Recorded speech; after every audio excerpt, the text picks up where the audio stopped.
Katabi naman ng simbahan ay ito ang kanilang plaza. Nice. Dahil umaga wala tayong nakita ngayong mga water fun activities dito. So ito ang kanilang plaza sa bayan ng Cuyo. I am Cuyo.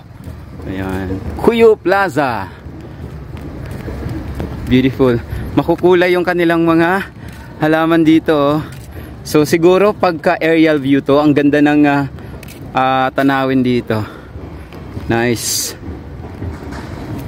So may mga amusement park na rin dito dahil parte of course ng fiesta itong may mga activity dito, parang peryahan kung tawagin.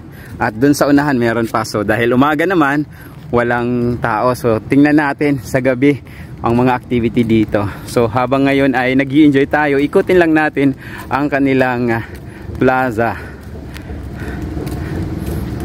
Of course hindi mawawala ang ating national hero, ang dambana o ang rebolto ni Jose Rizal.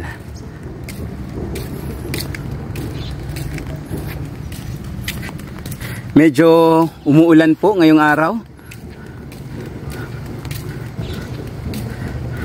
Beautiful.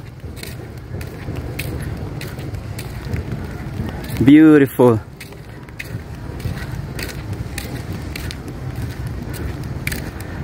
Ang bayan ng Cuyo. Sa gabi for sure marami tong mga kuyon, mga kaibigan nating mga kuyonon dito dahil umaga naman ay papahinga muna sila. So sa gabi ang mga activity dito sa peryahan.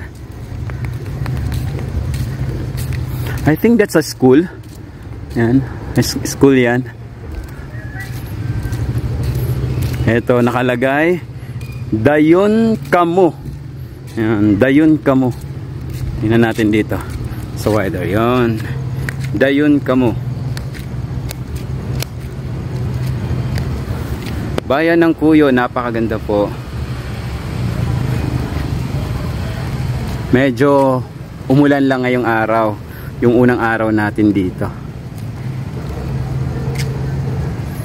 Beautiful. Yeah, marami pang mga updates tayo mga kaibigan dito sa bayan ng Cuyo Island.